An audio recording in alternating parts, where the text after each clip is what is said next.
يا مساء الفل على كل اللي بيتفرجوا علينا في كل مكان. اهلا بيكم حلقه جديده من الدراويش. كلنا تابعنا امبارح الماتش الاسماعيلي واهلي شندي وتصعدنا الحمد لله بطوله لدور 16 في الكونفدراليه. بس يعني الكلام اللي اتقال ان احنا هو مش احنا اللي كسبنا، هم اللي خسروا.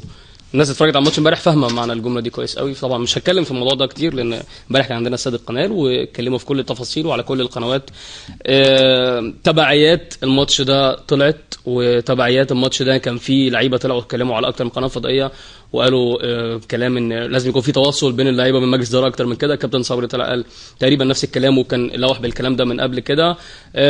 قبل الماتش كان طالع كلام كتير جدا ان الجهاز الفني دي اخر مباراه ليه. ده الكلام ده من قبل الماتش. طبعا الكلام ده اثر، يعني مش عايز اقول تبريرات بس ممكن يكون اثر فعلا نفسيا على اللعيبه. طول المباراه اللي احنا شفناها كانت مستواها ما كانش عاجب اي حد. مستوى النادي الاسماعيلي امبارح ما كانش عاجب اي حد، بس الحمد لله احنا كسبنا.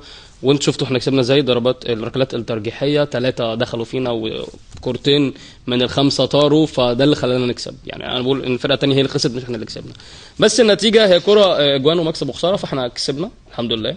لكن نتيجه ان الكلام اللي كان بيتقال ده كله احنا شايفينها.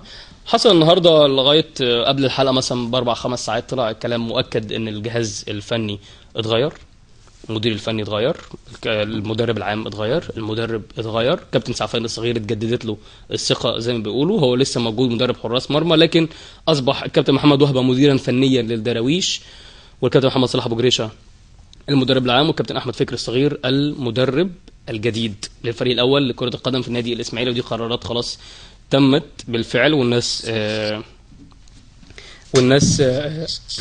محمد صلاح ابو جريشه المدرب العام، والناس خلاص المفروض بقوا موجودين في الفرقه. وكل الكلام ده بقى لو بدأنا نرجع بيه لورا شويه هنلاقي الموضوع كله له علاقه بالظروف الماديه اللي بيعاني منها النادي الاسماعيلي. سببها ايه الحاجات دي، او ايه علاقه الظروف الماديه تحديدا في الموضوع ده، هنتكلم فيه على مدار الحلقه. فكان لازم يكون معانا النهارده وينورنا الحاج حمد عيد عضو مجلس اداره النادي الاسماعيلي. اهلا بيك يا حاج حمد ومنورنا في الدراويش. الله يخلي سعادتك. يمكن اول مره نتقابل فيس تو فيس في الدراويش، لكن انت منورنا. يزيدنا الشرف بسعادتك والبرنامج سعادتك. شرف لينا يا فندم. الله يخلي سعادتك. انا اول حاجه انا اتكلمت، احنا الماتش بتاع امبارح خلاص مش هنتكلم فيه تاني، لكن انا بس ذكرته لان قبل الماتش وبعد الماتش الكلام في كل القنوات الفضائيه ان الجهاز الفني ماشي، وبالفعل ده حصل تحديدا النهارده. خلاص طلعت القرارات مش كده؟ طلعت والاسماء زي ما انا قلتها مظبوطه. خليني من خلال برنامج سعادتك طبعا اشكر الجهاز الفني بقياده الكابتن صبري البنياوي، الكابتن اشرف خضر، والكابتن حمام ابراهيم. ادوا ما عليهم، وانا بقول من وجهه نظري الخاصه والمتواضعه ان لو حتى في جهاز اجنبي باللعيبه اللي كانوا موجودين مش هيعملوا زي ما الناس دي عملت. وكفى انهم طلعوا شويه شباب حوالي 4 5 بيلعبوا في الفريق الاول، وما شاء الله في المركز الثاني، وطلعنا الحمد لله بشرف في البطوله العربيه. جميل. في جهاز محترم ونكن له كل الاحترام والتقدير، وبتمنى له كل الخير. والجهاز اللي جاي ده طبعا برضو ابن اسماعيليه بقياده الكابتن محمد وهبه، الكابتن محمد صلاح ابو جريشه، والكابتن احمد فكري، كلهم اولاد النادي ونتمنى لهم التوفيق. طيب حاج حمد، المقدمه اللي حضرتك قلتها عن الجهاز الفني اللي مشي كان المفروض انا اقولها او كان المفروض اي حد تاني يقولها، فنحط جنبها علامه استفهام. طب هو مشي ليه وفي التوقيت ده تحديدا؟ وهل كان مخطط ليه من قبل كده؟ يعني الكلام اللي طلع قبل ماتش امبارح ده كان كلام فعلا في نسبه يعني هو اكيد بقى صح لان هو حصل، فكان مخطط ليه ولا بدأنا التفكير فيه من امتى؟ وخصوصا ان في كلام كتير طلع قبل مباراه مدغشقر، بعد مباراه اللي هو اتحاد العاصمه هنا، ولا قبل ما تسافر مدغشقر كان الكلام طلع ورجع نفينا تاني. لا اول كان من قبل الكابتن صبري من يوم، من قبل ماتش على ما اعتقد مين ماتش اتحاد العاصمه العوده. لا اللي كان في الجونه، الماتش اللي هو في الدوري. كان قدم على ما اعتقد استقاله، حتى كلنا احنا يعني قلنا ايه الاستقاله دي وامتى ماشي كويس وبتاع. فطبعا يعني الحاج محمد قال يمكن انه شايف له مكان، او هو خلاص يعني زهق، يعني حاجه زي كده. فالحاج محمد طبعا قال احنا هنريح الكابتن صبري ونقبل الاستقاله. يعني هي ده هنعتبرها استقاله، تصريح من عضو مجلس اداره. هي استقاله الكابتن صبري، مش اقاله. مش اقاله. لا مش اقاله، الكابتن صبري ما يقالش اقاله. ده تصريح عن لسان حضرتك، وحضرتك عضو مجلس اداره. ويمكن دي معلومه جديده ان هي استقاله كابتن صبري. طيب في نفس الوقت يبقى الكلام اللي حضرتك قلته ده اللي فعلا قدامي، ده اللي قدامي واللي انا شفته في المحضر وبالاستقاله بتاعه الكابتن صبري. الكلام اللي حضرتك قلته في الاول في محله، لان هو فعلا جه عمل فرقه من ما فيش. ده طبعا جيل كامل من نجوم الفريق كانوا سابوا الفريق في فترتها، عمل فتره اعداد كبيره جدا، مباريات وديه كبيره جدا، ووصلنا لمراكز كويسه. المركز الثاني لغايه دلوقتي في مجموعتنا في الدوري، خارجين بطوله عربيه في المربع الذهبي، وده برده مركز كويس. وصلنا لدور 16 في الكونفدراليه.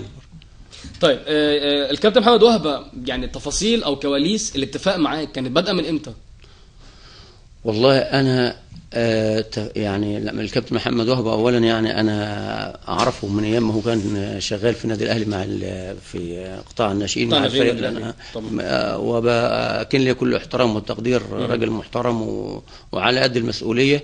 وعلى فكره انا اعرف من اسبوع انه كان مسافر، فحتى لما عرضوا اسمه على الترابيزه انا قلت ده الكابتن محمد وهبه يمكن مسافر. بس حسب معلومات لك عند حضرتك؟ حسب لان هو قال لي انا كان يعني مسافر وبتاع. فالنهارده بالتليفون اتصل وعلشان النادي الاسماعيلي طبعا، وقال انا ما اقدرش اتاخر عن النادي وانا تحت امر النادي. فاتصل قدامنا على فكره، مش عارف في الامارات او حاجه، واحد اسمه يعني هو فعلا بره مصر.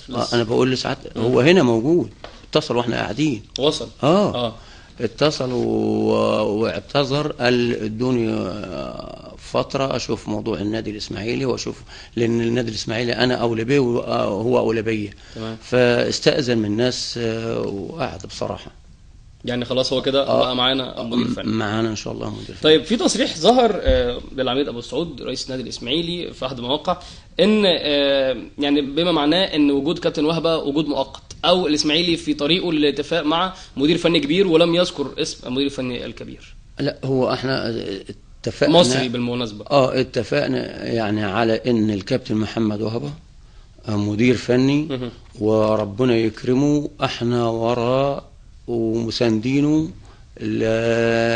ان شاء الله زي ما ربنا يكرمه احنا معاه، وربنا يكرمه في الفرقه ويصعد لمجال اكتر من اللي احنا فيه يعني. تمام. وبالمناسبه كمان عايزين نضيف للخبر اللي قلناه ان وجود الكابتن عبد الرحمن النوس مديرا للكره في النادي الاسماعيلي، ويمكن النادي الاسماعيلي بقى له فتره طويله ما فيهوش منصب مدير كره غير لما جه كابتن حسام حسن وبقى كابتن ابراهيم حسن مدير كره لفتره في شهر او اقل، الفتره لما الدوري وقف. ليه تحديدا دلوقتي الكابتن عبد الرحمن مدير كره؟ والله الحاج محمد ابو سعود يعني انا بعتبر راجل طبعا راجل محترم وبنعزه وبنكله كل الاحترام، فما بيحبش يزعل حد.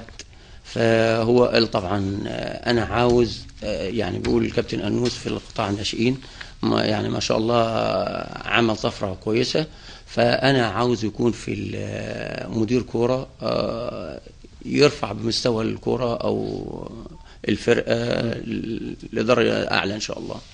يمكن هي يعني مدير الكوره اكتر الوصف بتاعه ان هو زي حلقه وصل اكتر بالنسبه للعيبه وبين اللعيبه وبين مجلس اداره، وخصوصا ان دي النقطه اللي كان ناوي عنها اكتر مره كابتن صبري منياوي. هو يعني حط علشان بيقول ان الكابتن انوس خبره طبعا في مجال الكوره، فهو ادرى بالمسؤوليه وادى المسؤوليه، ده اللي اتعرض يعني في واحد. طيب حاج حمد، كان في بعض تصريحات هامه من بعض اللاعبين بعد مباراه اهلي شندي بتطلب الاهتمام او مزيد من الاهتمام والتواصل بين مجلس الاداره وبين اللعيبه. ليه النقطه دي حاصله؟ ليه ما فيش تواصل؟ ولا هو في تواصل بس هم محتاجين معلومات زياده او بيتكلموا في فلوس مثلا؟ لا احنا موضوع كلمه تواصل او اللي قال ما فيش تواصل بعد احترامي ليه مش صح. لان احنا كل المجلس بيقعد مع اللعيبه واخر مره الكابتن عاطف قعد والباشمهندس خالد كلنا قعدنا معاهم، وقعدت مره برضو انا والباشمهندس خالد والمستشار وليد والاستاذ احمد عبد الحليم، كلنا قعدنا في اوضه اللبس بتاعتهم. في التواصل موجود، ده حاصل يعني. ده حاصل والله.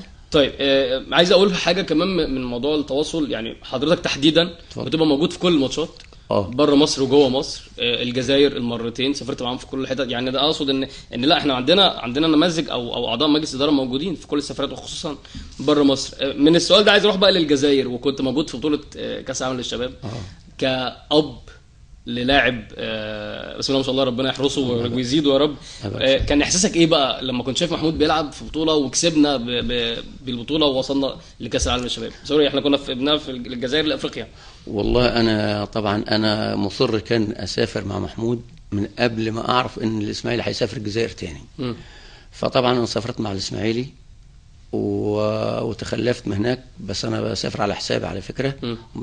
الحمد لله مفيش مره سافرت على حساب النادي في ماتشات الاسماعيلي، وانا في كله ما سافرش على حساب الفريق خالص او النادي. فطبعا انا بصر اني دايما اقف جنب النادي وانا داخل لخدمه النادي. تمام. فهناك تخلفت عشان احضر لمحمود طبعا ربنا يبارك فيه يا رب. فاحضر عشان الماتشين الاولانيين اللي يصعدوا لكاس العالم، وبعدين قلت احضرهم واروح. فربنا اكرمني وحضرت الماتشين وكسبنا الماتشين. فهو اول ما نزل ربنا اكرمه في اول لمسه في الكوره احرز اول هدف في البطوله. فالحمد لله سبتهم هم وصلوا كاس العالم، وبعدين انا جيت بقى. وبعدين جيت كنت سعيد طبعا. نعم؟ كنت سعيد طبعا بالهدف بتاعه والاداء. مش حضرتك حلو على الفرقه هناك. الله يخليك الله يكرم سعادتك. لا دي بجد حقيقه. الله يخليك. طيب احنا هنطلع لفاصل صغير وينضم لنا في استوديو الدراويش الكابتن محمود حمد نجم النجوم الصاعد لنادي الاسماعيلي. خليكم معانا وما تروحوش في اي مكان.